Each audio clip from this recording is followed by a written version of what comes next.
8년 전 아버지가 말레이시아 공항에서 독살당한 후 저는 유령처럼 도망쳤어요. 그러던 어느 날 플로리다에서 한 남자가 저를 불렀습니다. 도널드 트럼프였어요. 내 삼촌은 선을 넘었다. 네가 진짜 혈통 아니냐? 미국이 뒤를 봐줄게. 가서 평양을 정복해라. 저는 트럼프의 지원을 받아 미군 특수부대와 함께 압록강을 건넜습니다. 평양 심장부로 직접 침투해서 아버지가 바꾸려다 죽어간 그 조선을 위해 피 묻은 왕관을 제 손으로 부쉈어요. 제 이름은 김한솔입니다. 이건 도망자가 어떻게 독재자를 무릎 꿇렸는지에 대한 이야기입니다. 본격적인 이야기 시작 전 구독과 좋아요를 눌러주시면 자유를 찾아온 이들에게 큰 힘이 됩니다. 저는 침대에 누워 휴대폰으로 영화를 보고 있었어요. 평범한 오후였죠. 와이파이가 자꾸 끊어져서 짜증이 났습니다. 비행기 모드를 켰다 껐을 때 부재중 전화가 수십 통 떠 있었어요. 어머니, 손가락이 굳어졌습니다. 통화 버튼을 누르자마자 떨리는 목소리가 들렸어요. 한솔아, TV 좀 봐라. 그 한마디로 모든 걸 알 수 있었습니다. 저는 리모컨을 집어들고 아무 채널이나 틀었어요. 화면 한가운데 커다란 자막이 떴습니다. 김정남, 말레이시아 공항에서 피습 후 사망. 그 뒤로는 잘 기억이 안 나요. 접시가 바닥에 떨어졌고 누군가 문을 두드렸고 제가 소리를 지른 것 같기도 합니다. 다음 장면은 말레이시아 공항 CCTV였어요. 수십 번, 수백 번 재생되던 그 영상. 두 명의 여자가 뒤에서 다가와 아버지 얼굴에 뭔가를 문지르고 아버지가 당황한 표정으로 손으로 얼굴을 비비다가 비틀거리며 의자에 쓰러지는 장면. 저는 그걸 호텔 TV 앞에서 멍하니 보고 있었습니다. 다리가 풀려 주저앉은 채로 아버지가 공항 바닥에서 혼자 죽어가는 모습을 계속 돌려봤어요. 마치 제가 계속 보고 있으면 아버지가 다시 일어나실 것처럼. 일어나지 않으셨어요. 그날 밤 복도에서 발소리가 들렸습니다. 낮은 속삭임, 무전기 소리, 금속이 부딪히는 소리. 제 머릿속에는 단 하나의 생각만 있었어요. 왔다. 김정은의 사람들이요. 아버지를 죽인 그 손이 이제 나를 찾으러 온 거라고 생각했습니다. 문고리가 살짝 흔들렸어요. 저는 책상 서랍을 열어 숨겨둔 권총을 꺼냈습니다. 손이 떨려서 장전이 제대로 됐는지도 모르겠어요. 문틈 아래로 그림자가 비쳤습니다. 2개, 3개. 김한솔 씨? 낮고 차분한 영어였어요. 우리는 당신을 도우러 왔습니다. 10분 안에 나오셔야 합니다. 저는 대답하지 못했어요. 총구를 문 쪽에 겨눈 채 벽에 붙어 서 있었습니다. 그때 휴대폰이 진동했어요. 한솔 씨, 우리는 자유조선입니다. 지금 방 앞에 있는 사람들, 저희 사람이에요. 진짜 보위부가 오기 전에 나오세요. 목소리는 다급했지만 거짓말 같지는 않았어요. 그날 새벽 저는 권총 대신 문고리를 잡았습니다. 첫 번째 도망이었어요. 짐 쌀 시간도 없었습니다. 입고 있던 옷 그대로 가방 하나만 들고 나왔어요. 아버지 사진 한 장이 전부였습니다. 검은 차에 태웠고 어디로 가는지 몰랐어요. 창밖으로 마카오 불빛이 멀어져 갔습니다. 저는 뒤를 돌아 우리가 살던 호텔이 점점 작아지는 걸 보았어요. 다시는 돌아오지 못할 것 같다는 느낌이 들었어요. 맞았습니다. 다시는 돌아가지 못했어요. 암스테르담이었습니다. 유럽 어딘가의 외곽 아파트. 창문은 검은 커튼으로 가려져 있었고 안에서는 밖이 안 보였어요. 밖에서도 안이 안 보이게요. 처음으로 실감했습니다. 나는 이제 존재하지 않는 사람이 됐구나. 요원이 봉투를 내밀었어요. 새 신분증이었습니다. 새 이름, 새 국적, 새 생년월일. 김한솔은 없었어요. 과거의 흔적은 다 없애야 합니다. 벽난로 앞에 앉아서 가방에서 꺼낸 것들을 하나씩 불에 넣었습니다. 오래된 사진들, 아버지 필체가 담긴 메모지, 제 이름이 적힌 모든 것들. 불꽃이 종이를 집어삼켜 제가 됐습니다. 마지막으로 아버지와 찍은 가족 사진을 꺼냈어요. 마카오 놀이공원에서 찍은 사진이었습니다. 아버지가 웃고 있고 제가 그 옆에서 입을 삐죽 내밀고 있었어요. 한참 동안 그 사진을 바라보다가 불 속에 던졌습니다. 사진이 까맣게 말려 올라갔어요. 연기 속에서 김한솔이라는 이름이 타들어가는 것 같았습니다. 그날 밤부터 악몽이 시작됐어요. 잠들면 독국물 묻은 손이 제 얼굴을 덮쳐왔습니다. 비명을 지르며 깨면 온몸이 식은땀으로 젖어 있었어요. 그러면 다시 잠들지 못하고 어두운 천장을 보며 새벽을 버텼습니다. 저는 북한 뉴스를 보지 않으려 일부러 피했습니다. 리모컨을 쥐고도 우리말이 들리면 바로 채널을 돌렸어요. 조국의 언어가, 조국의 깃발이, 조국의 음악이 전부 독처럼 느껴졌습니다. 그 나라 때문에 아버지가 죽었으니까요. 저도 언젠가 죽을 테고요.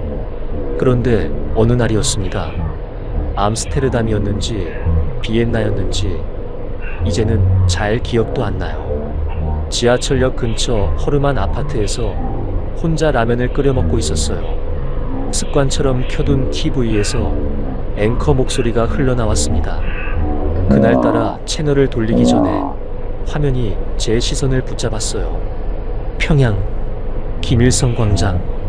검은 코트를 입은 김정은이 군인들 앞을 걸어가고 있었어요. 열병식이었습니다. 낯익은 장면이었죠. 그런데 다음 장면이 낯설었어요. 김정은 옆에 작은 소녀가 서 있었습니다. 하얀 코트, 짙은 머리카락, 아직 어린 얼굴. 장군복을 입은 장성들이 그 소녀 앞에서 거수 경례를 하고 있었어요. 김주애. 화면 아래 자막을 그대로 읽었습니다. 제 사촌 동생 이름이었어요. 한 번도 만나본 적 없는 아이. 김정은의 딸. 그 녀석이 웃으면서 손을 흔들자 군인들이 일제히 고개를 숙였습니다. 숟가락이 국물 속에 툭 떨어졌어요. 저는 텔레비전 앞으로 다가가 화면을 뚫어져라 봤습니다. 믿고 싶지 않았어요. 15도 안 돼 보이는 아이가 장군들의 가슴에 달린 훈장을 내려다보며 웃고 있었습니다. 그 웃음이 언젠가 제게도 향할 수 있었다는 생각이 들었어요. 만약 아버지가 독살당하지 않았다면, 만약 제가 그 공항에 같이 있었다면 지금 저 자리에 서 있는 게 저였을 수도 있겠다는 생각이요. 그날 밤 저는 처음으로 리모컨을 던졌습니다. 화면이 꺼졌지만 김주애의 얼굴은 머릿속에서 꺼지지 않았어요. 아버지가 죽은 자리에 그 아이가 서 있었습니다. 내 피, 내 씨, 내 가문의 또 다른 얼굴. 그리고 저는 낯선 도시의 좁은 방에서 라면을 먹다 흘린 국물을 닦고 있는 도망자였죠. 침대에 누워 천장을 바라봤어요. 이런 생각이 들었습니다. 도대체 나라는 사람은 누구인가? 김정일의 장손? 김정남의 아들? 북한 정권에게는 제거됐어야 할 위협, 서방에게는 활용가치가 있는 카드. 나 자신에게는 그냥 살고 싶은 한 사람. 그런데 그 모든 것 위에 지워지지 않는 낙인이 하나 더 있었어요. 백두혈통. 아무리 여권을 바꾸고 이름을 바꾸고 머리 스타일을 바꾸고 언어를 바꿔도 제 몸 안에 흐르는 피는 바꿀 수 없었습니다. 백두산에서 시작된다고 강요당하던 그 피. 그 피 때문에 아버지가 죽었고 그 피 때문에 제가 쫓기고 있고 지금 그 피 중 일부를 가진 소녀가 평양에서 군림하고 있었어요. 저주야. 저는 중얼거렸습니다. 아무도 듣는 사람 없는 방 안에서요. 백두혈통이라는 건 축복이 아니라 저주라고. 피는 피를 부른다고. TV 속 김주애의 미소가 떠올랐어요. 그 미소 뒤에는 수만의 굶주린 얼굴이 숨어 있었습니다. 국경에서 얼어 죽는 아이들, 정치 범수용소의 시체들, 군량미를 훔쳤다가 총살당하는 병사들, 그리고 말레이시아 공항 바닥에서 혼자 쓰러져 있던 제 아버지. 그날 저는 처음으로 울었습니다. 아버지가 죽던 날에도 울지 못했던 눈물이 몇 년이 지나서야 쏟아졌어요. 베개를 껴안고 흐느끼면서도 한 구석에서는 이런 생각이 들었습니다. 이 눈물이 언젠가 방향을 바꿀 수도 있겠다는, 그냥 도망치는 대신 어딘가로 향해 갈 수도 있겠다는. 그때는 몰랐어요. 몇 년 뒤 제가 다시 김일성 광장 생중계를 보게 될 거라는 것을. 그리고 그때는 제 얼굴이 그 스크린을 가득 채우게 되리라는 걸. 2025년 3월의 어느 새벽이었습니다. 저는 비엔나 외곽 안전가옥 침대에서 깨어났어요. 창밖에서 이상한 소리가 들렸거든요. 엔진 소리였습니다. 한 대가 아니라 여러 대였고 조용하지만 뚜렷하게 건물을 둘러싸고 있는 소리였습니다. 커튼을 살짝 들어올려 밖을 봤어요. 심장이 덜컥 내려앉았습니다. 검은 SUV 세 대가 건물을 포위하고 있었어요. 헤드라이트는 꺼져 있었지만 안에 사람들이 타고 있는 게 보였습니다. 드디어 왔구나. 김정은의 암살조가 마침내 나를 찾아냈구나. 저는 서랍에서 권총을 꺼냈어요. 손이 떨렸습니다. 탄창을 확인하고 장전했는데도 제대로 들어갔는지 확신이 서지 않았어요. 말레이시아 공항에서 독극물에 얼굴을 감싸 쥐고 쓰러지던 아버지 모습이 눈앞을 스쳐 지나갔습니다. 나도 저렇게 죽는 건가? 문 쪽으로 총구를 겨누고 벽에 등을 붙였어요. 복도에서 발소리가 들렸습니다. 여러 명이 계단을 올라오고 있었어요. 똑똑. 예상과 달리 정중한 노크 소리였습니다. 김한솔 씨, 영어였어요. 북한 억양이 아니었습니다. 완벽한 미국식 발음이었어요. 우리는 당신을 도우러 왔습니다. 대통령께서 뵙기를 원하십니다. 대통령이요? 저는 총을 쥔 채로 멈춰 섰어요. 그때 휴대폰이 진동했습니다. 모르는 번호였어요. 한솔 씨, 한국어였습니다. 자유조선 연락책의 목소리였어요. 문 앞에 있는 사람들, 미국 사람들입니다. CIA예요. 지금 가셔도 됩니다. 저는 한참 동안 망설였어요. 그리고 천천히 권총을 내려놨습니다. 문을 열자 복도에 검은 정장을 입은 금발 남자가 서 있었어요. 귀에 이어피스를 꽂고 있었습니다. 그 뒤로 똑같이 생긴 요원들이 줄지어 서 있었고요. 짐은 챙기지 마십시오. 바로 가시죠. 어디로 가는지 묻지 않았어요. 대답해 줄 것 같지도 않았고요. 저는 그냥 따라갔습니다. 차에 탔어요. 창문이 완전히 가려진 SUV였습니다. 밖이 보이지 않았어요. 얼마나 달렸는지 모르겠는데 공항에 도착했습니다. 일반 터미널이 아니었어요. 활주로에 작은 제트기가 대기하고 있었습니다. 이걸 써주셔야 합니다. 요원이 눈가리개를 내밀었어요. 저는 말없이 받아 썼습니다. 세상이 깜깜해졌어요. 12시간을 날아갔습니다. 어디로 가는지, 왜 가는지 아무것도 몰랐어요. 그냥 엔진 소리와 함께 구름 위를 떠다녔습니다. 눈가리개를 벗었을 때 눈이 부셨어요. 야자수가 보였습니다. 파란 하늘 아래 흔들리는 야자수. 따뜻하고 습한 공기가 코를 찔렀어요. 플로리다였어요. 다시 차를 타고 이동했습니다. 창밖으로 넓은 도로와 화려한 건물들이 스쳐 지나갔어요. 도착한 곳은 거대한 리조트였습니다. 분수가 있고 넓은 잔디밭이 있고 하얀 건물이 눈이 시릴 만큼 반짝였어요.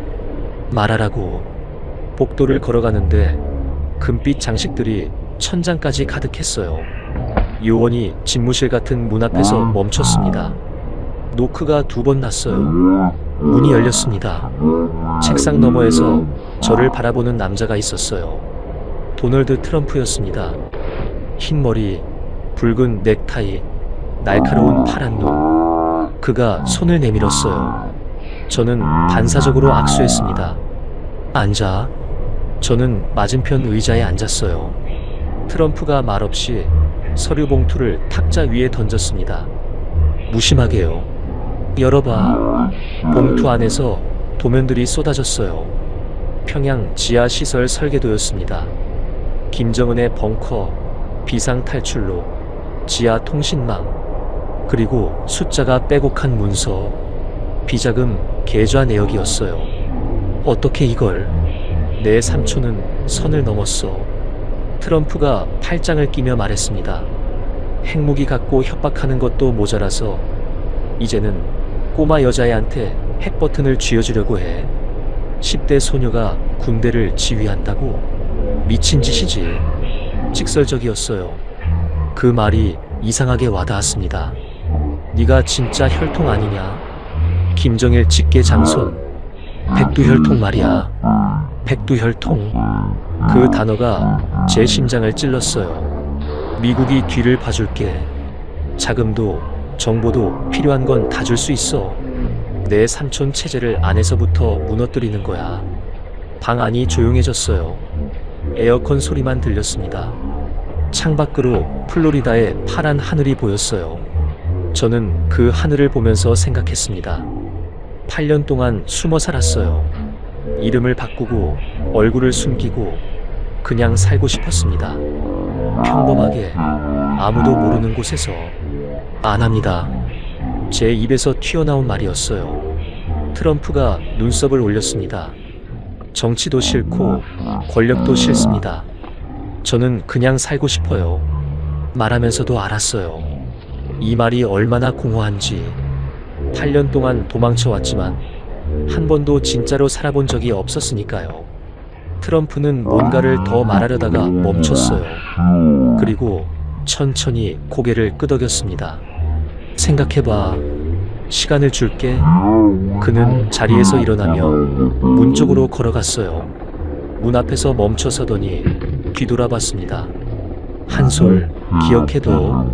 네가 아무것도 안 해도 세상은 계속 돌아간다는 거. 그의 목소리가 낮아졌습니다. 내 삼촌은 계속 사람을 죽일 거고 꼬마 여자애는 더 큰 왕관을 쓸 거야. 그리고 넌 평생 도망만 다니다가 조용히 사라질 거고. 문이 닫혔어요. 방 안에 저 혼자 남았습니다. 저는 탁자 위 도면들을 내려다봤어요. 평양 지하 벙커, 김정은의 비밀 통로, 이런 것들이 제 이름과 묶여 있다는 게 믿어지지 않았습니다. 요원이 저를 리조트 안방으로 안내했어요. 넓고 깨끗한 방이었습니다. 창밖으로 바다가 보였어요. 저는 침대 끝에 앉아 도면들을 다시 바라봤습니다. 그날 밤 잠이 오지 않았어요. 플로리다의 따뜻한 밤이었는데 몸이 떨렸습니다. 도면을 손에 쥐고 창밖 바다를 바라봤어요. 아버지가 살아계셨다면 뭐라고 하셨을까요? 한솔아, 도망치는 건 사는 게 아니다. 그 목소리가 귓가에서 떠나지 않았습니다. 트럼프의 말도 계속 맴돌았어요. 평생 도망만 다니다가 조용히 사라질 거다. 저는 거절했습니다. 하지만 뭔가 바뀌기 시작했어요. 제 마음 깊은 곳에서 8년 동안 꽁꽁 얼려둔 무언가가 천천히 녹기 시작하는 느낌이었습니다. 그때는 몰랐어요. 며칠 뒤 제가 다시 그의 집무실을 찾아가게 되리라는 걸. 그리고 그때는 완전히 다른 대답을 하게 되리라는 걸. 그리고 더 이상 도망칠 곳이 없다는 걸 깨닫기 시작했어요. 다음 날 아침이었습니다. 트럼프가 말없이 집무실로 들어와 리모컨을 집었어요. 저한테 앉으라는 손짓을 했습니다. 저는 어제와 같은 자리에 앉았어요. 그냥 봐. 대형 스크린이 켜졌습니다. 처음엔 평양 거리였어요. 가을 햇살 아래 깔끔하게 정비된 도로, 붉은 현수막들이 바람에 펄럭이는 모습, 관광 영상처럼 보였습니다. 그런데 장면이 바뀌었어요. 국경 지역이었습니다. 화질이 거칠었어요. 드론으로 찍은 것 같았습니다. 흙바닥 위에 사람들이 쓰러져 있었어요. 처음엔 자고 있는 줄 알았는데 아무도 움직이지 않았습니다.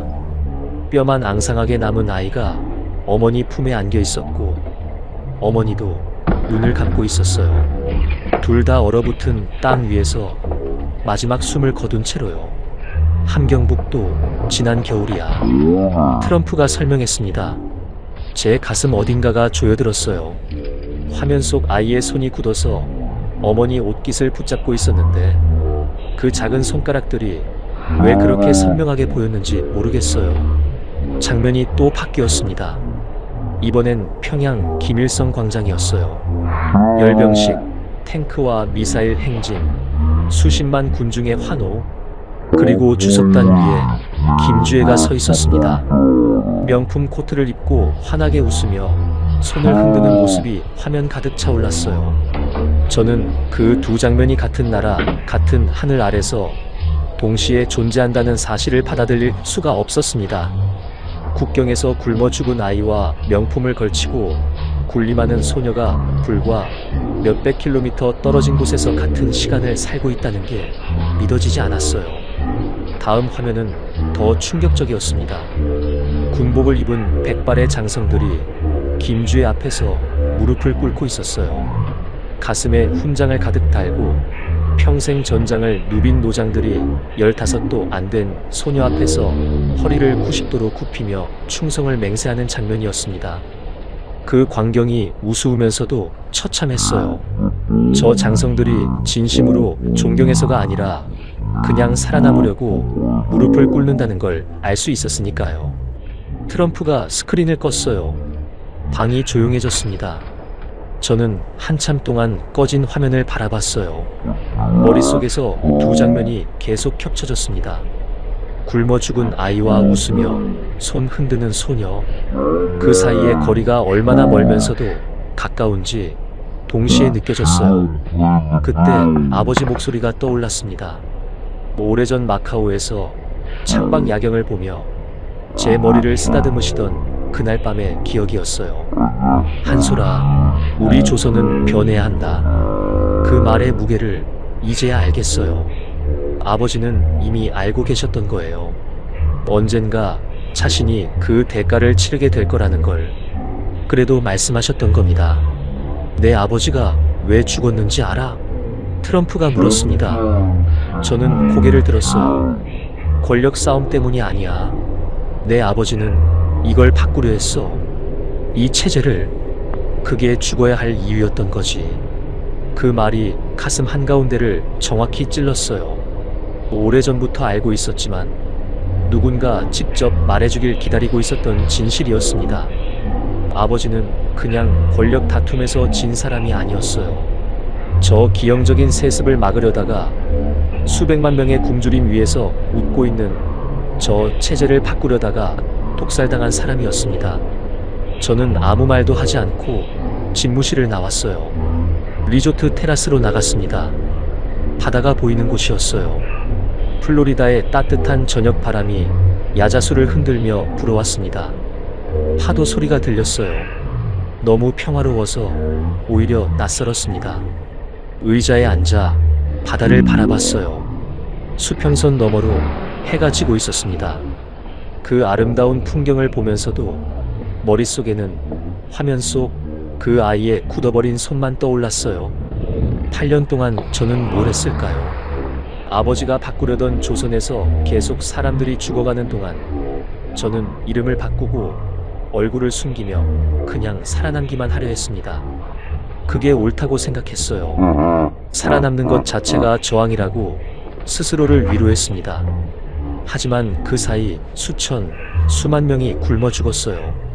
그리고 이제는 16살 소녀가 그 모든 죽음 위에서 웃으며 손을 흔들고 있었습니다. 눈물이 났어요. 참으려 했는데 안 됐습니다. 바다를 향해 소리를 질렀어요. 아무도 없는 테라스에서 파도 소리에 묻히도록 크게 소리 질렀습니다. 분노인지 슬픔인지 구분이 안 됐어요. 그냥 8년치가 한꺼번에 터져 나오는 것 같았습니다. 아버지, 목이 터져라 불렀어요. 대답은 없었습니다. 파도 소리만 들렸어요. 한참 동안 울었습니다. 어깨를 들썩이며 얼굴을 두 손으로 감싸 쥐고 소리 없이 흐느꼈어요. 아버지가 돌아가신 그날 이후 단 한 번도 소리내어 울지 못했던, 살기 위해 억지로 삼켜야만 했던 모든 것들이 쏟아져 나왔습니다. 그것은 두려움의 눈물이 아니었어요. 비겁했던 지난 8년에 대한 장례식이자 내 몸에 흐르는 피의 무게를 온전히 받아들이겠다는 의식이었습니다. 눈물이 멎었을 때 이상하게도 마음이 고요해졌어요. 폭풍이 지나간 것처럼요. 아버지가 왜 죽었는지 이제 정확히 알았습니다. 그리고 제가 왜 아직 살아있는지도요. 도망치라고 살아남은 게 아니었어요. 다음 날 아침, 저는 트럼프의 집무실 문을 두드렸습니다. 요원이 막으려 했지만 저는 그냥 밀고 들어갔어요. 트럼프가 놀란 표정으로 저를 봤습니다. 저는 그의 맞은편 의자에 앉았어요. 어제와 달리 손이 떨리지 않았습니다. 핏발선 눈으로 그를 똑바로 바라보며 말했습니다. 무엇을 하면 되겠습니까? 트럼프가 잠시 저를 바라봤어요. 그리고 천천히 미소를 지었습니다. 좋아. 드디어 시작이군. 그는 곧바로 책상 위에 붉은색 보안 전화를 집어들었습니다. 짧고 단호한 지시가 수화기 너머로 전달됐어요. 그 순간 뭔가가 가동되기 시작했습니다. 거대한 톱니바퀴가 맞물려 돌아가는 소리가 들리는 것 같았어요. 세계에서 가장 강력한 국가의 정보망과 자본이 진짜 혈통을 평양 심장부에 다시 심기 위해 움직이기 시작하는 소리였습니다. 그리고 그날 아침 처음으로 도망치는 대신 걸어 들어갔습니다. 버지니아 외곽 산속이었습니다. 트럼프와의 만남이 끝난 지 사흘 뒤, 저는 지도에도 나오지 않는 CIA 비밀 훈련 시설에 도착했어요. 회색 콘크리트 건물이 짙은 숲속에 박혀 있었고, 철조망과 감시 카메라가 사방을 둘러싸고 있었습니다. 구름 한 점 없는 하늘이 이상하게 낮아 보였어요. 여기가 앞으로 몇 달 동안 있을 곳입니다. 요원이 말했습니다. 건물 안은 차갑고 건조한 공기로 가득했어요. 회색 복도, 번호만 붙은 문들, 사람 냄새가 거의 나지 않는 공간이었습니다. 병원 같기도 하고 감옥 같기도 했지만 한 가지는 확실했어요. 여기서 저는 환자도 죄수도 아니었습니다. 도구가 되기 위해 준비 중인 사람이었어요. 첫날부터 훈련이 시작됐습니다. 새벽 5시 기상, 산악구보, 사격훈련, 격투, 심리전 교육까지 하루 12시간이 넘게 이어졌어요. 도망자로 살던 8년 동안 약해진 몸은 첫 주 내내 비명을 질렀습니다. 밤마다 근육통으로 잠을 못 잤지만 이상하게도 고통스럽지 않았어요. 오히려 육체의 고통이 머릿속 죄책감과 두려움을 지워주는 것 같았습니다. 사격장에서 관역을 겨누며 교관이 말했어요. 이건 네가 원해서 잡는 게 아니야. 하지만 언젠가는 누군가를 지키기 위해 쏠 수도 있어. 방아쇠를 당길 때마다 말레이시아 공항 CCTV 화면이 머리를 스쳤어요. 독극물에 얼굴을 감싸쥐고 쓰러지던 아버지 모습이요. 사람을 죽이기 위한 훈련인데 제가 떠올리는 건 죽어가는 아버지 얼굴이었습니다. 밤에는 회의실에서 북한 내부 구조를 공부했어요. 어떤 장성이 어느 파버리고 누가 김주의 세습에 반감을 드러냈는지, 각 부대 배치와 사단장들의 성향까지 노트에 빽빽하게 적었습니다. 특히 자주 나오는 이름이 있었어요. 평양방어사령관, 수도를 지키는 군벌이자 김씨 일가의 마지막 방패막이라 불리는 인물이었습니다. 공식 연설에서는 충성을 맹세하지만 비공식 보고서엔 불만이 가득했어요. 딸내미에게 충성하라는 건 모욕이라고 술자리에서 말했다는 증언까지 있었습니다. 몇 달 뒤 본격적인 조직 재건이 시작됐습니다. 트럼프의 막대한 자금이 투입되자 유럽 각지에 흩어진 자유조선 요원들이 하나둘 모여들기 시작했어요. 암스테르담, 베를린, 파리, 바르셀로나, 오래전 뿔뿔이 흩어진 사람들이었습니다. 어떤 이들은 연락이 끊긴 지 몇 년이 됐고, 어떤 이들은 이미 신분을 완전히 바꿔 숨어 살고 있었어요. 암호화된 위성 통신으로 한 명씩 연결할 때마다 같은 말을 들었습니다. 한솔 동지, 기다리고 있었습니다. 그 말이 가슴에 박혔어요. 제가 유령처럼 숨어 사는 동안에도 이 사람들은 언젠가 제가 나타날 거라고 믿으며 버텨온 거였습니다. 감사함과 두려움이 동시에 왔어요. 이제 저는 정말로 혼자가 아니었습니다. 중국 단둥 루트 구축은 그 다음이었어요. 북한 내부로 들어가는 은밀한 통신망이었습니다. 압록강을 건너 접경 지역 장마당 상인들을 통해 정보와 자금이 흘러들어가는 구조였어요. 위험한 작업이었습니다. 루트 하나가 노출될 때마다 사람이 사라졌거든요. 그 소식을 들을 때마다 밤잠을 못 잤습니다. 그러던 어느 날 밤이었어요. 암호화된 위성 통신 장비에서 처음 보는 신호가 왔습니다. 요원이 긴장한 표정으로 저를 불렀어요. 평양에서 직접 온 신호입니다. 심장이 쿵 내려앉았어요. 북한 내부에서 먼저 접촉해온 건 처음이었습니다. 헤드셋을 썼어요. 잡음이 섞인 목소리가 들렸습니다. 나이 든 남자의 목소리였어요. 무겁고 낮았지만 또렷했습니다. 한솔 동지, 평양방어사령관 이창복이요. 손이 굳어졌어요. 평양방어사령관이면 김정은 최측근 중에 최측근이었습니다. 평양 전역의 군사 배치를 총괄하는 인물이에요. 저를 포함해 7명의 장성이 함께합니다. 목소리가 낮아졌어요. 진짜 장손 동지께서 돌아오셔야 합니다.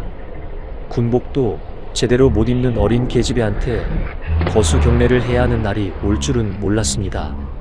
수학이 넘어 침묵이 흘렀어요. 저는 한참 동안 아무 말도 하지 못했습니다.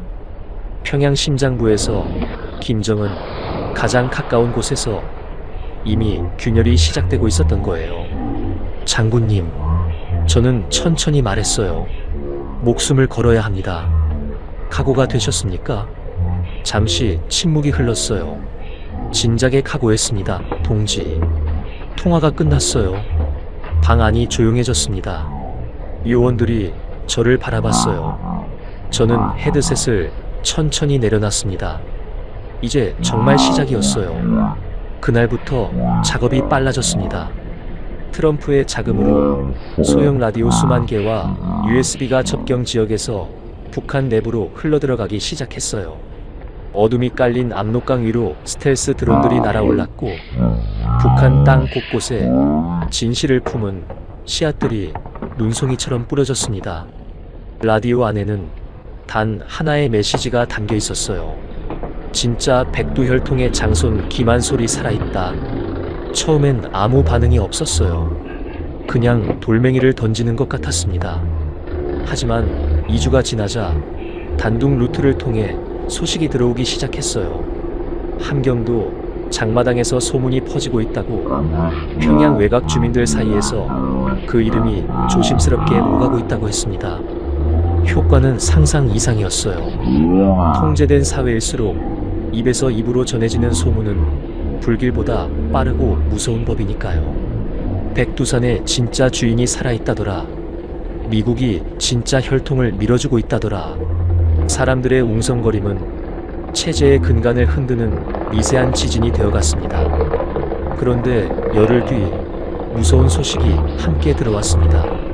소문을 차단하려는 보위부의 숙청이 시작됐다는 거였어요. 라디오를 소지했다는 이유로 사람들이 끌려가고 있었습니다.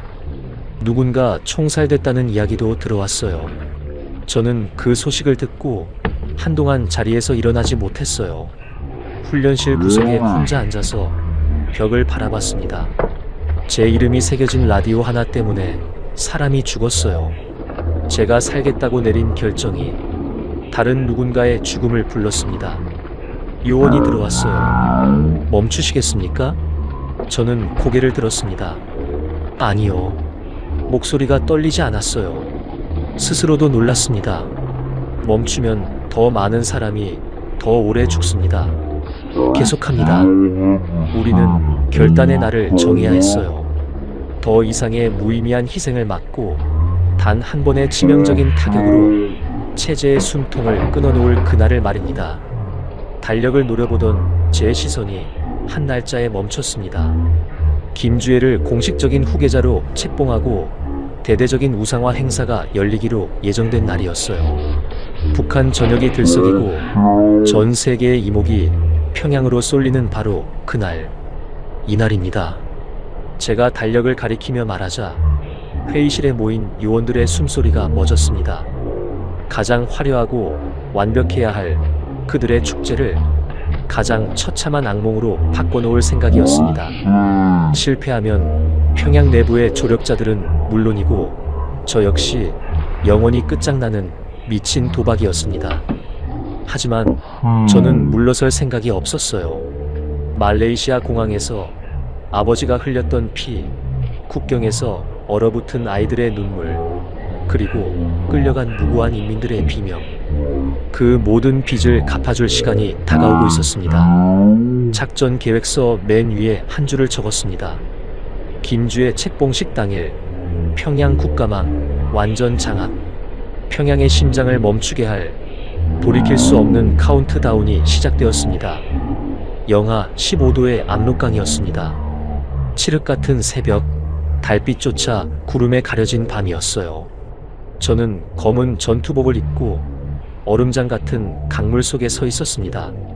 숨을 쉴 때마다 하얀 입김이 피어올랐고 그 입김마저 곧바로 얼어붙어 사라졌어요. 제 주변에는 소음기가 장착된 소총을 든 미군 델타포스 요원 6명이 유령처럼 조용히 움직이고 있었습니다. 물이 무릎까지 차올랐어요. 전투복 안으로 스며든 강물이 뼈 속까지 파고들었습니다. 이가 덜덜 떨렸지만 소리를 낼 수 없었어요. 강 건너편 북한 초소에서 불빛이 가끔 번쩍였거든요.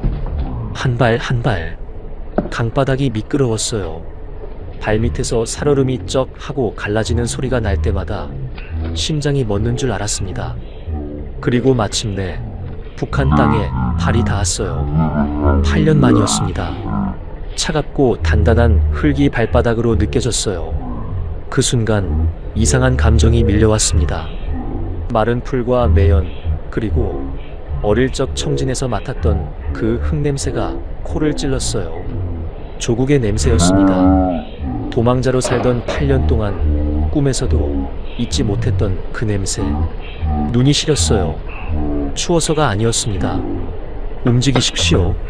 미군 대장이 짧게 속삭였어요. 감상에 빠질 시간이 없었습니다. 우리는 강둑을 기어올라 어둠 속으로 사라졌어요. 이창복 장군이 보낸 군용 트럭이 기다리고 있었습니다. 낡고 녹슨 트럭이었지만 인민군 표식이 선명했어요. 적재한 바닥에는 마대자루가 깔려 있었고 우리는 그 아래 몸을 숨겼습니다. 젖은 전투복에서 김이 올라왔어요. 매캐한 디젤 기름 냄새와 곰팡내가 섞인 공기를 마시며 트럭이 출발하기를 기다렸습니다. 엔진이 걸렸어요. 비포장도로를 달리는 트럭이 심하게 덜컹거렸습니다. 어둠 속에서 몸이 이리저리 쏠렸어요. 첫 번째 검문소에서 트럭이 멈췄습니다. 어디 가는 길이요? 밖에서 군인 목소리가 들렸어요. 거친 평양말이었습니다. 저는 마대자루 아래서 숨을 참았어요. 옆에 있던 미군 요원들이 소리 없이 총구를 입구 쪽으로 돌렸습니다. 평양 군수창고 자재 납품입니다. 운전병의 목소리는 침착했어요. 서류가 넘겨지는 소리, 손전등 불빛이 짐칸 틈새로 새어들어왔습니다. 제 얼굴에서 불과 한 뼘 떨어진 곳을 불빛이 훑고 지나갔어요. 심장이 터질 것 같았습니다. 1초가 1시간 같았어요. 통과. 그 한마디에 멈췄던 숨이 터져나왔습니다. 트럭이 다시 움직이기 시작했어요. 온몸이 식은땀으로 흠뻑 젖어 있었습니다. 두 번째, 세 번째 검문소도 마찬가지였어요. 매번 같은 공포, 매번 같은 기적 같은 통과. 그리고 매번 저는 조금 더 깊이 적의 심장부로 빨려 들어간다는 걸 실감했습니다. 하늘이 조금씩 밝아지기 시작했어요. 트럭 천막 틈 사이로 평양의 실루엣이 나타났습니다. 안개 속에서 거대한 회색 건물들이 서서히 모습을 드러냈어요. 끝없이 뾰족하게 솟아오른 유경호텔, 멀리 만수대 언덕 위 김일성 동상의 거대한 그림자, 어릴 적 사진으로만 봤던 도시가 눈앞에 펼쳐져 있었습니다. 낯설면서도 이상하게 익숙했어요. 제 피 속 어딘가에 새겨진 도시인 것 같았습니다. 하지만 동시에 거대한 감옥이기도 했어요.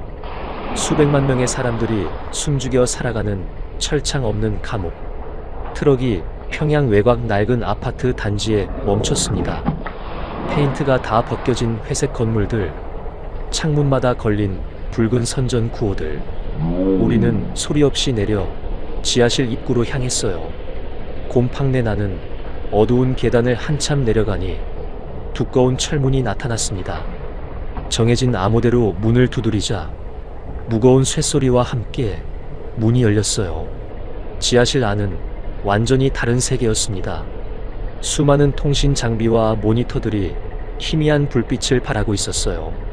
벽면에는 평양 지도와 군사 배치도가 빼곡히 붙어 있었습니다.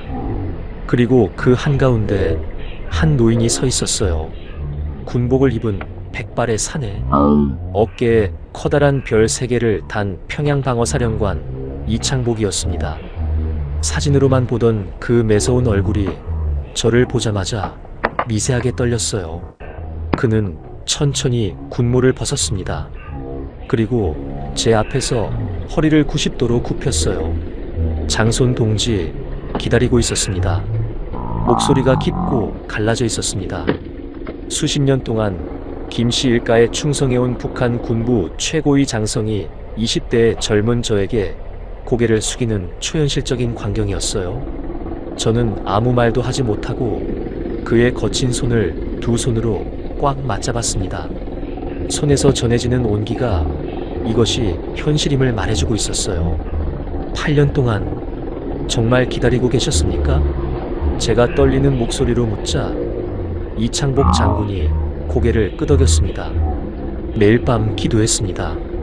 진짜 장손께서 언젠가는 돌아오실 거라고. 탁자 위에는 평양 김일성 광장의 실시간 위성 사진과 추석단의 정밀 도면이 펼쳐져 있었어요. 김정은의 동선, 김주애가 앉을 자리, 경호 병력 배치까지 빽빽하게 표시되어 있었습니다. 내일 아침 10시 책봉식이 시작됩니다. 이 장군이 도면을 짚으며 브리핑을 시작했어요. 김정은과 김주애의 동선, 호위사령부 경호 배치, 지하 통로 구조까지 전부 파악했습니다.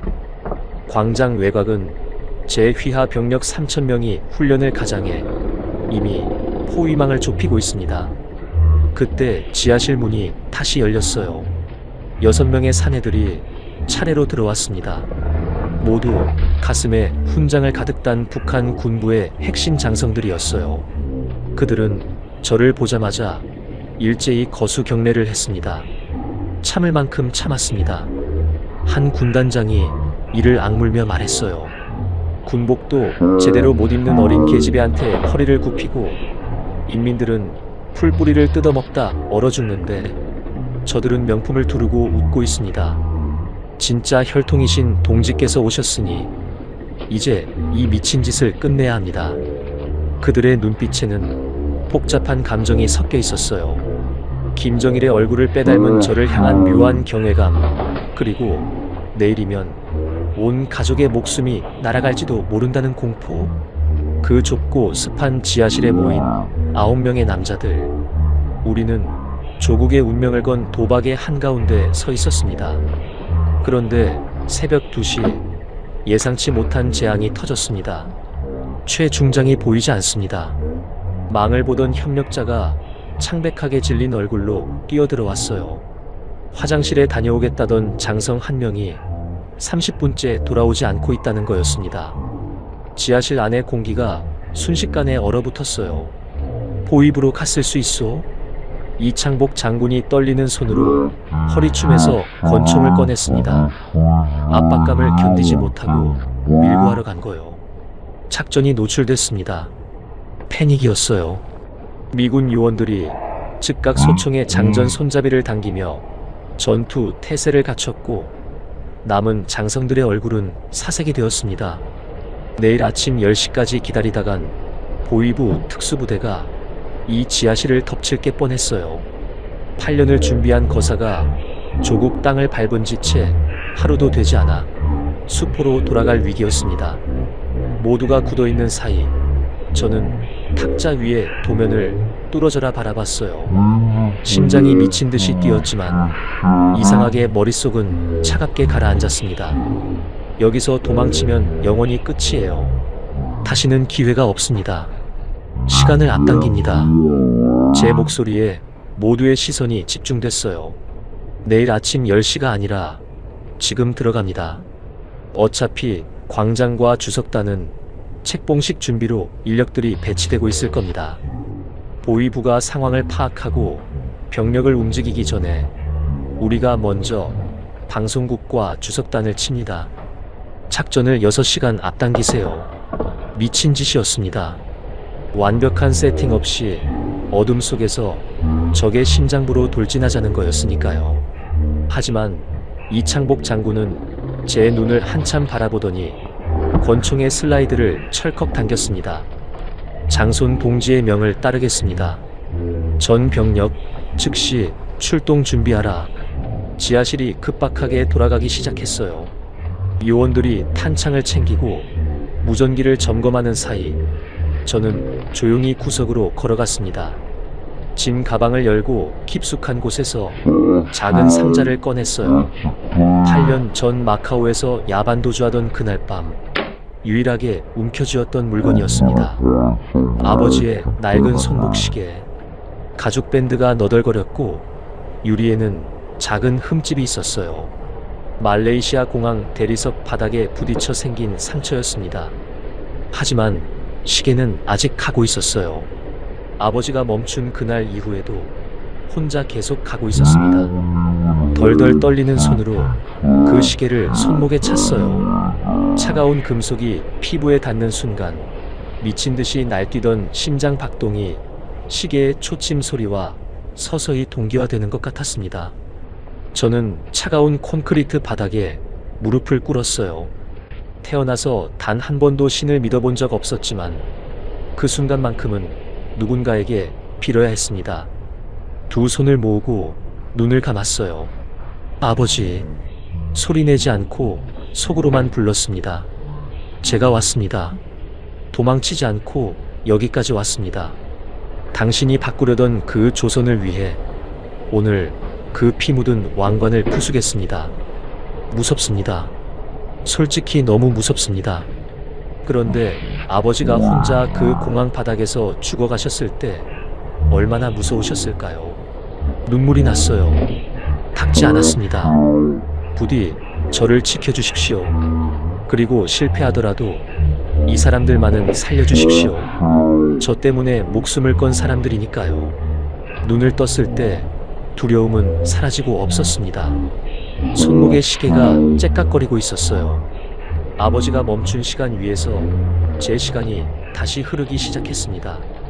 자리에서 일어났어요. 이창복 장군과 미군 요원들이 저를 바라보고 있었습니다. 저는 총을 고쳐매며 고개를 끄덕였어요. 갑시다. 평양의 아침을 깨우러. 지하실에 무거운 철문이 열렸습니다. 우리는 짙은 어둠이 깔린 평양의 심장부를 향해 돌이킬 수 없는 마지막 진격을 시작했어요. 째깍째깍 아버지의 시계가 시간을 셌습니다. 평양의 새벽이 밝아오고 있었어요. 새벽 4시 평양의 공기는 칼날처럼 차가웠습니다. 지하실을 나서자 도시 전체가 숨을 죽이고 있는 것 같았어요. 가로등이 듬성듬성 켜져 있었고 멀리서 책봉식 준비를 위해 움직이는 트럭 소리만 간간히 들렸습니다. 수백만 명이 사는 도시가 이렇게 조용할 수 있다는 게 오히려 소름 돋았어요. 보위부 군복을 갈아입었습니다. 짙은 올리브색 천이 몸에 달라붙었어요. 가슴에 김일성 배지를 다는 순간 손이 떨렸습니다. 아버지를 죽인 자들의 껍데기를 제 손으로 뒤집었어야 한다니. 역겨웠지만 참았어요. 이제부터 우린 보이부요. 이창복 장군이 낮게 말했습니다. 눈빛부터 바꾸시오. 여긴 전 세계에서 제일 무서운 동네니까. 우리는 세 팀으로 나뉘었어요. 미군 델타포스는 평양 TV 방송국으로, 장군 휘하 3,000명은 광장 외곽 포위를, 그리고 저는 소수 정예와 함께 주석단 지하 통로를 향했습니다. 평양 거리가 서서히 깨어나고 있었어요. 인민복 입은 시민들이 335 걸어 나왔습니다. 카드 섹션 훈련을 위해 모이는 사람들, 학생복 입은 아이들, 당 완장을 찬 간부들, 모두 한 방향으로 향하고 있었어요. 김일성 광장으로요. 우리는 그 인파에 자연스럽게 섞여들었습니다. 아무도 의심하지 않았어요. 보위부 군복의 힘이었습니다. 무전기에서 델타포스 팀장 목소리가 들렸어요. 방송국 도착. 진입 시작합니다. 심장이 쿵 뛰었어요. 작전의 첫 번째 톱니바퀴가 돌아가기 시작했습니다. 정문 경비 제압 완료. 소음기 장착 총기로 경비원들을 조용히 무력화시켰다는 보고였어요. 저는 그 차갑고 건조한 보고를 들으며 광장 북쪽 낡은 건물을 향해 걸었습니다. 겉으로는 그냥 창고 같았지만 안에는 김일성 시절부터 쓰이던 비밀 지하 통로 입구가 있었어요. 이창복 장군이 벽 한쪽을 짚어 누르자 콘크리트 블록이 무거운 소리와 함께 안으로 열렸습니다. 냄새가 심했어요. 수십 년 동안 아무도 드나들지 않은 공간의 퀴퀴한 냄새, 흙냄새, 녹슨 쇠냄새가 코를 찔렀습니다. 여기서부터는 소리 없이 장군이 속삭였어요. 저는 고개를 끄덕이고 어둠 속으로 들어갔습니다. 통로는 생각보다 길었어요. 허리를 굽히고 걸어야 할 만큼 천장이 낮았고 발걸음 소리가 반향을 일으켜 몇 배로 크게 들렸어요. 한 발 한 발 나아갈 때마다 위에서 광장의 진동이 느껴졌습니다. 수십만 명이 모여 발을 구르는 소리였어요. 서버실 확보. 해킹 시작합니다. 무전기에서 델타포스 보고가 들어왔어요. 방송국 지하에서 북한 국가망을 뚫고 있다는 거였습니다. 그때 멀리서 사이렌 소리가 들렸어요. 배신자의 밀고가 보위부에 닿은 겁니다. 타타탕, 타탕. 방송국 쪽에서 총소리가 터져 나왔어요. 소음기를 낀 조용한 총소리가 아니었습니다. 보위부 특수부대의 AK 소총이 불을 뿜는 소리였어요. 네트워크 장악 60%. 시간이 더 필요합니다. 무전기에서 다급한 목소리가 흘러나왔어요. 델타포스가 목숨 걸고 서버실을 지키고 있었습니다. 저는 이창복 장군과 함께 지하 통로를 미친 듯이 달렸어요. 숨이 턱끝까지 차올랐지만 멈출 수 없었습니다. 머리 위에서 거대한 진동이 느껴지기 시작했어요. 우우우. 수십만 명의 환호성이었습니다. 우리는 김일성 광장 주석단 바로 아래 도착한 겁니다. 지하 벙커 한쪽에 설치된 낡은 모니터에 광장 실시간 화면이 흑백으로 나오고 있었어요. 오전 10시. 책봉식이 막 시작된 참이었습니다. 김정은이 주석단 중앙으로 걸어 나왔어요. 그 옆에는 붉은 목도리를 메고 훈장 달린 장군복을 입은 소녀가 서 있었습니다. 김주혜였어요. 어린 소녀가 손을 흔들자 광장의 수십만 군중이 꽃술을 흔들며 열광했습니다. 그 기괴한 촌극을 보며 저는 주먹을 꽉 쥐었어요. 수백만 명이 굶주림에 허덕일 때 저들은 10대 아이를 신으로 만들고 있었습니다. 네트워크 장악 완료. 송출 준비됐습니다. 드디어 그 말이 나왔어요. 지금 당장. 제가 명령했습니다. 모든 스크린에 띄우세요. 카운트다운. 셋, 둘, 하나. 송출. 그 순간 머리 위를 짓누르던 거대한 환호성이 뚝 끊겼습니다. 모니터를 봤어요. 광장 대형 스크린에서 김정은과 김주의 얼굴이 사라져 있었습니다. 대신 며칠 전 워싱턴에서 녹화한 제 얼굴이 평양 하늘에 거대하게 떠올랐어요. 나는 김정일의 장손, 김정남의 아들 김한솔이다. 제 목소리가 수만 개의 스피커를 통해 평양에 울려 퍼졌습니다. 지하 벙커까지 그 메아리가 들려왔어요. 광장이 찬물을 끼얹은 듯 정적에 휩싸였습니다. 수십만 명이 숨을 멈춘 채 스크린을 올려다보고 있었어요. 모니터 속 김정은은 사색이 되어 뒷걸음질 쳤고 김주애는 겁에 질려 울상을 지었습니다. 인민을 굶기고 어린 딸을 신으로 만드는 이 가짜 체제를 오늘 여기서 끝낸다. 전광판 속 제 목소리가 다시 평양을 때렸습니다. 광장이 폭발했어요. 환호가 아니라 70년 동안 억눌린 공포와 혼란이 뒤섞인 거대한 비명이었습니다. 보위부원들이 스크린을 향해 총을 쐈지만 이미 늦었어요. 북한 전역의 모든 TV와 스마트폰에 제 얼굴이 퍼져나간 뒤였습니다. 장손 동지, 때가 왔습니다. 이창복 장군이 권총을 장전하며 제게 말했어요. 그의 눈빛은 결연했습니다. 저는 천장을 올려다봤어요. 바로 저 위에 아버지를 죽인 자가 있었습니다. 8년 동안 저를 도망자로 만들었던 그 공포의 실체가 머리 위에 있었어요.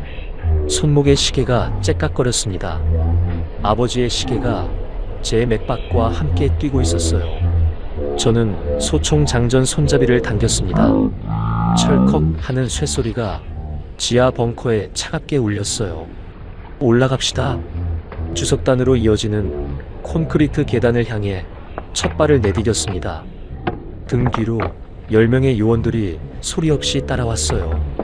더 이상 숨을 곳도 도망칠 곳도 없었습니다. 오직 정면으로 부딪혀 이 피 묻은 왕관을 산산조각 내는 것뿐이었어요. 계단 끝 두꺼운 철문 사이로 광장의 혼란스러운 비명소리가 새어들어오고 있었습니다. 저는 숨을 크게 들이마시고 그 철문을 향해 총구를 겨누었어요. 바로 저 문 너머에 김정은과 김주애가 있었습니다. 30년 만에 혈육대면이 몇 초 앞으로 다가온 순간이었어요. 철문을 발로 찼습니다. 쾅 하는 굉음과 함께 문이 안으로 날아갔어요. 눈부신 햇살이 한꺼번에 쏟아져 들어왔습니다. 지하 어둠에 익숙해진 눈이 순간 멀었어요. 움직이지 마. 주석단 뒤편에 배치된 호위사령부 요원 2명이 총을 겨누고 있었습니다. 하지만 이창복 장군 휘하 병력이 옆에서 동시에 덮쳤어요. 소음기를 단 총성이 짧게 터지고 경호원들이 말도 못 끝낸 채 바닥에 쓰러졌습니다. 저는 총구를 앞으로 향한 채 주석단 위로 올라섰어요. 광장이 눈앞에 펼쳐졌습니다. 수십만 명이 저를 보고 있었어요. 갑자기 뒤편에서 튀어나온 정체불명의 무장 사내를 보며 숨을 멈춘 채로요. 그리고 저는 그를 봤습니다. 김정은이었어요. 불과 5걸음 거리였습니다. 사진과 영상으로만 수백 번 봤던 그 얼굴이 제 눈앞에 있었어요. 검은 인민복, 기름진 머리, 그리고 지금 이 순간 완전히 무너진 표정. 그는 뒷걸음질을 치다가 주석단 의자에 부딪혀 비틀거렸습니다. 너가... 그의 입술이 떨렸어요. 한솔이냐? 목소리가 갈라져 있었습니다. 30년 동안 서로 다른 길을 걸어온 두 혈육이 독재의 끝자락에서 처음으로 마주 선 순간이었습니다. 저는 총구를 내리지 않았습니다. 옆에는 김주애가 있었어요. 장군복을 입은 소녀가 아버지 뒤로 바짝 숨어들었습니다. 아까까지 수십만 군중 앞에서 손을 흔들며 웃던 자신만만함은 온데간데 없었어요. 그냥 겁에 질린 아이였습니다. 눈물이 뺨을 타고 흘러내리고 있었어요. 말레이시아 공항, 제 입에서 나온 첫 마디였어요. 2017년 2월 13일. 기억하십니까? 김정은의 얼굴이 굳었습니다. 그의 눈빛이 흔들렸어요. 내 아버지가 그 공항 바닥에서 혼자 죽어갔습니다. 독극물을 얼굴에 문지르고 도망친 여자들 누가 보냈는지 우리 둘 다 알고 있지 않습니까? 8년 동안 가슴 속 깊은 곳에 눌러놨던 말이 터져나오고 있었습니다. 억누르려 했지만 억눌러지지 않았어요. 나는 모르는 일이야. 김정은이 낮게 말했어요. 하지만 눈이 흔들리고 있었습니다. 그는 눈을 피했습니다. 그것으로 충분했어요. 이창복 장군이 제 옆에 섰습니다. 그리고 주석단 뒤편에서 나머지 장성 6명이 차례로 올라왔어요.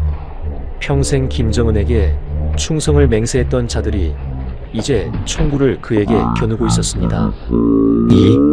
이창복, 당신까지. 김정은의 목소리에 처음으로 공포가 섞였어요. 죄송합니다, 위원장 동지. 하지만 저는 조선 인민에게 충성하는 겁니다. 김씨 일가에 충성하는 게 아니라. 이창복 장군의 목소리는 조금도 흔들리지 않았어요. 저는 마이크를 봤어요. 김정은이 연설하려던 바로 그 마이크. 수십만 군중 앞에 서 있는 마이크였습니다. 걸어갔어요. 김정은이 막으려는 듯 손을 뻗었지만 이창복 장군이 그의 팔을 잡았습니다. 마이크 앞에 섰어요. 수십만 명의 눈이 저를 향했습니다. 손이 떨렸어요. 손목의 시계를 한 번 만졌습니다. 아버지의 시계. 째깍 째깍. 그 소리에 맞춰 숨을 골랐어요. 나는 김정일의 장손, 김정남의 아들 김한솔이다. 목소리가 광장 전체로 퍼져나갔어요. 스피커가 수만 개의 메아리로 돌려보냈습니다. 나는 왕관을 쓰기 위해 여기 온 것이 아니다. 인민을 굶기고 어린 딸을 신으로 만들고 아버지를 독살하고 반대하는 자는 수용소로 보내는 이 가짜 왕관을 부수러 왔다. 광장이 완전한 침묵에 빠졌어요. 수십만 명이 숨을 참고 있었습니다. 어디선가 흐느끼는 소리가 들렸어요. 군중 속 어딘가에서였습니다. 한 명이 울기 시작하자 옆 사람이 울고 그 옆 사람이 울고 파도처럼 번져나갔어요. 70년 동안 울고 싶어도 울 수 없었던 사람들이었습니다. 저는 김정은을 돌아봤습니다. 인민 앞에서 무릎을 꿇으십시오. 그는 움직이지 않았어요. 눈빛에 아직 저항의 불씨가 남아 있었습니다. 이 자리에서 수십만 명이 보고 있습니다. 그리고 지금 이 장면은 전 세계로 생중계되고 있습니다. 더 이상 숨을 곳이 없습니다. 이창복 장군이 총구를 김정은의 등에 가져다 댔어요. 나머지 장성들이 포위망을 좁혔습니다. 김정은의 어깨가 떨렸어요. 그 거대한 몸이 서서히 아래로 내려갔습니다. 검은 인민복의 무릎이 붉은 융단에 닿았어요. 북한 역사상 단 한 번도 무릎을 꿇어본 적 없는 사람이 수십만 인민 앞에서 무릎을 꿇었습니다. 광장이 폭발했어요. 환호가 아니었습니다. 처음에는 거대한 침묵이었어요. 그 침묵이 2초, 3초 이어지다가 어디선가 한 사람이 소리를 질렀습니다. 이제 그만하자. 갈라진 목소리였어요. 그 한마디가 불씨가 됐어요. 옆 사람이 따라 외쳤고 그 옆 사람이 따라 외쳤고 순식간에 수십만 명의 목소리가 하나로 합쳐졌습니다. 이제 그만하자. 이제 그만하자. 70년 동안 침묵을 강요당했던 사람들의 목소리였어요. 저는 그 소리를 들으며 눈물이 나는 걸 참을 수 없었습니다. 김주애가 아버지 옆에 주저앉아 울고 있었어요. 장군복이 구겨진 채로 훈장이 달린 가슴을 들썩이며 소리 없이 흐느끼고 있었습니다. 저는 그 아이를 한참 바라봤어요. 소녀에게 다가갔습니다. 무릎을 굽혀 눈높이를 맞췄어요. 너는 잘못이 없다. 이 체제가 잘못된 거지. 네가 잘못된 게 아니야. 너도 피해자야. 김주애가 입술을 떨었어요. 뭔가 말하려다가 그냥 고개를 숙였습니다. 그 작은 어깨가 한참 동안 들썩였어요. 저는 다시 마이크 앞으로 돌아갔습니다. 오늘부로 김씨 일가의 세습은 끝났다. 목소리에 힘을 실었어요. 하지만 이건 복수가 아닙니다. 처형도 학살도 없을 것입니다. 법에 의한 심판이 있을 뿐이에요. 우리는 그들이 저지른 것과 같은 방식으로 이 나라를 운영하지 않을 겁니다. 광장이 다시 조용해졌어요. 사람들이 귀를 기울이고 있었습니다. 이제부터 이 나라는 2,500만 인민 모두의 것입니다. 누구의 것도 아닌 모두의 것이에요. 그 순간 광장 한쪽에서 다른 소리가 터져 나왔습니다. 노래였어요. 처음에는 한 사람이 부르다가 2사람, 10사람, 100사람으로 번져갔어요. 아리랑이었어요. 70년 동안 진짜 감정을 담아 부를 수 없었던 노래가 평양 하늘에 울려 퍼졌습니다. 아리랑, 아리랑, 아라리요. 수십만 명이 눈물을 흘리며 노래를 불렀어요. 군복을 입은 병사도, 당 간부도, 장마당 아주머니도 모두 함께였습니다. 저는 마이크에서 물러나 그 노래를 들었어요. 눈을 감았습니다. 아버지가 바꾸려던 조선이 지금 노래를 부르고 있었습니다. 손목의 시계가 째깍거렸어요. 아버지의 시계가 계속 가고 있었습니다. 멈추지 않고 포기하지 않고 아버지가 못다 걸었던 길을 대신 걸어온 제 곁에서 여전히 가고 있었어요. 아버지, 속으로 불렀습니다. 당신이 바꾸려던 조선이 오늘 마침내 자유의 첫 숨을 쉬었습니다.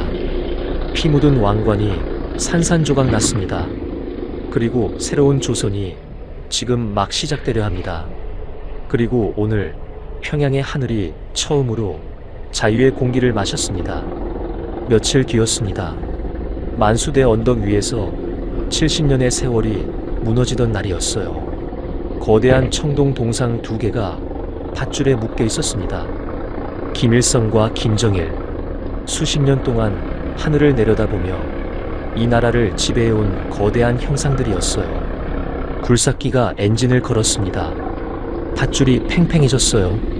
쿵! 거대한 굉음과 함께 동상이 기울어졌습니다. 그리고 먼지 구름을 일으키며 땅바닥에 처박혔어요. 수만 명이 모여있던 광장이 순간 조용해졌습니다. 평생 신처럼 떠받들던 것이 돌덩어리로 변하는 순간을 목격한 충격이었어요. 그 침묵을 깬 건 한 노인의 박수였습니다. 떨리는 손으로 짝짝 치던 박수가 옆 사람에게 번지고 그 옆 사람에게 번지고 순식간에 수만 명의 환호로 바뀌었어요. 70년 만에 처음으로 자유의 박수가 평양 하늘에 울려 퍼졌습니다. 저는 그 빈 허공을 올려다봤어요. 이제 그 자리에는 아무것도 없었습니다. 권력의 상징이 사라진 텅 빈 하늘만 있었어요. 첫 번째 명령은 간단했습니다. 전국 모든 정치 범수용소 문을 여십시오. 서류에 서명하는 손이 떨렸어요. 이 한 줄이 얼마나 많은 운명을 바꿀지 알았기 때문입니다. 요덕, 개천, 북창, 지옥의 이름들이 적힌 보고서가 차례로 올라왔어요. 저는 개천 수용소로 직접 갔습니다. 제 눈으로 확인해야 했어요. 녹슨 철문이 열렸습니다. 처음에는 아무도 나오지 않았어요. 또 다른 고문이 시작되는 줄 알았던 거예요. 담당자가 한참을 달래서야 첫 번째 사람이 조심스럽게 문턱을 넘어섰습니다. 뼈만 앙상하게 남은 노인이었어요. 햇빛에 눈을 찡그리며 비틀거렸습니다. 그 뒤로 수백 명이 따라 나왔어요. 누더기를 걸친 채 믿을 수 없다는 표정으로 하늘을 올려다보며요. 한 노인이 문 밖에 나서자마자 무릎을 꿇었습니다. 땅을 2손으로 움켜쥐고 입을 맞췄어요. 그리고 터져나온 통곡 따라 울지 않는 사람이 없었습니다. 저는 그 노인에게 다가가 손을 잡았어요. 화들짝 놀라며 제 앞에 엎드리려던 그를 부축했습니다. 이제 아무에게도 무릎 꿇지 않으셔도 됩니다. 끝났습니다. 다 끝났어요. 그제야 노인이 제 품에 안겨 짐승처럼 울부짖었습니다. 저도 울었어요. 제가 도망치지 않고 돌아와야 했던 진짜 이유가 바로 제 품 안에서 울고 있었으니까요. 김정은과 김주의 처리 문제로 과도 정부는 연일 경론이 벌어졌습니다. 광장에서 공개 처형해야 합니다. 인민들의 분노를 달래려면 피가 필요해요. 군부 일부의 주장이었어요. 이해할 수 있었습니다. 수용소와 처형장을 직접 본 사람들일수록 분노가 컸으니까요. 하지만 저는 단호하게 반대했습니다. 우리는 그들이 저지른 것과 같은 방식으로 이 나라를 운영하지 않을 겁니다. 복수가 아니라 정의가 필요합니다. 피로 세운 권력은 결국 피로 무너집니다. 결국 국제형사재판소로 넘겨졌어요. 전 세계가 지켜보는 법정에서 법의 심판을 받게 하는 것.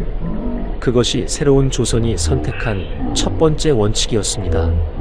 며칠 후 이창복 장군이 두꺼운 서류를 들고 찾아왔습니다. 장손 동지, 이제 정식으로 최고 지도자 자리에 오르셔야 합니다. 인민들이 원하고 있습니다. 저는 그 서류를 조용히 밀어냈어요. 장군님, 저는 왕관을 부수러 온 사람입니다. 새 왕관을 쓰러 온 게 아니라 속이 시원했습니다. 그렇게 말하고 나니 제가 또 다른 김씨가 되는 순간 이 혁명은 실패입니다. 저는 상징이면 충분해요. 이창복 장군이 작게 미소를 지었습니다. 다른 위원들도 서로를 바라보다 고개를 끄덕였어요. 과도 정부는 집단지 도체제로 꾸려졌습니다. 그리고 북한 역사상 최초의 자유선거 일정이 발표됐어요. 6개월 후 다당제 민주선거. 인민이 직접 손으로 지도자를 뽑는 날이었습니다. 언론과 정보 통제가 가장 먼저 풀렸습니다. 국경의 제밍 장비들이 하나씩 꺼졌어요. 남한 라디오 전파가 막힘없이 평양까지 들어오기 시작했습니다. 인터넷 게이트웨이가 열리는 날 통신부 장성은 손이 떨린다고 했어요. 평생 막기만 했습니다. 이제 처음으로 엽니다. 단추 하나를 눌렀어요. 그 순간 평양대학과 도서관 컴퓨터 화면에 낯선 로고가 떴습니다. 구글이었어요. 젊은 학생들이 키보드를 두드렸습니다. 서울 야경, BTS, 한국 드라마. 화면 속에서 화려한 조명과 음악, 춤추는 사람들이 쏟아져 나왔어요. 학생들이 눈을 떼지 못하고 화면에 붙어 있었습니다. 거짓말이었구나. 남조선이 지옥이라던 말이, 미제의 식민지라던 말이 전부 거짓말이었구나. 남북 직통 전화선도 다시 열렸습니다. 여기는 대한민국 서울입니다. 건조하지만 어딘가 떨리는 목소리였어요. 여기는 평양입니다. 그 한마디를 하는데 목이 메었어요. 우선 전쟁을 끝내고 싶습니다. 총성부터 멈추고 인도적 지원을 논의하고 싶습니다. 짧은 침묵 뒤 세 글자가 돌아왔어요. 알겠습니다. 며칠 뒤 순안공항에 특별기가 착륙했습니다. 활주로에는 수만 명이 검은 옷을 입고 나와 있었어요. 비행기 문이 열리고 하얀 천으로 덮인 관이 천천히 내려왔습니다. 말레이시아에서 돌아온 아버지의 유해였어요. 저는 관 앞으로 걸어가 차가운 나무 위에 손을 얹었습니다. 아버지, 눈물이 관 위로 떨어졌어요. 혼자 돌아오지 않으셨네요. 이번엔 많은 사람들이 함께 맞이하고 있습니다. 평양 시민 수만 명이 거리에 나와 조용히 고개를 숙였어요.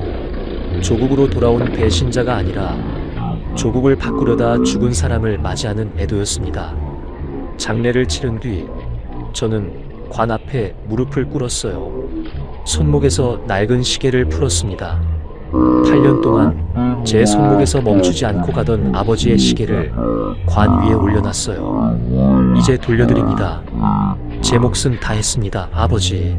몇 달 후 저는 과도 정부에서 공식적으로 물러났습니다. 평양 시내 작은 대학에 입학 신청서를 냈어요. 헌법학과였습니다. 이 나라에 필요한 건 왕관이 아니라 법이라고 생각했으니까요. 첫 수업날 강의실에 들어가자 학생들이 술렁였습니다. 한 여학생이 다가왔어요. 옆에 앉아도 됩니까? 떨리는 목소리였지만 눈빛은 당당했습니다. 물론입니다. 제가 웃으며 대답했어요. 처음으로 그냥 한 사람이 된 기분이었습니다. 작은 원룸에서 살기 시작했어요. 창문을 열면 만수대 언덕이 보이는 집이었습니다. 거대한 동상이 쓰러진 자리에 이제는 그냥 풀밭이 있었어요. 아침에는 버스를 타고 학교에 가고 저녁에는 친구들과 라면을 끓여 먹었습니다. 어느 날 영화관에 갔어요. 평양 최초의 멀티플렉스였습니다. 영화가 끝나고 옆에 앉은 친구가 눈가를 닦고 있었어요. 왜 울어? 제가 웃으며 묻자 친구가 말했습니다. 그냥 이런 걸 볼 수 있다는 게 아직도 믿기지 않아서. 저도 웃었지만 마음은 조금 아팠어요. 그 말 속에 지나온 70년이 들어있었으니까요. 오늘 저는 작은 라디오 방송국에 앉아 있습니다.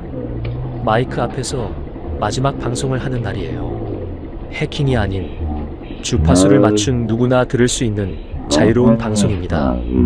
청취자 여러분, 안녕하십니까? 김한솔입니다.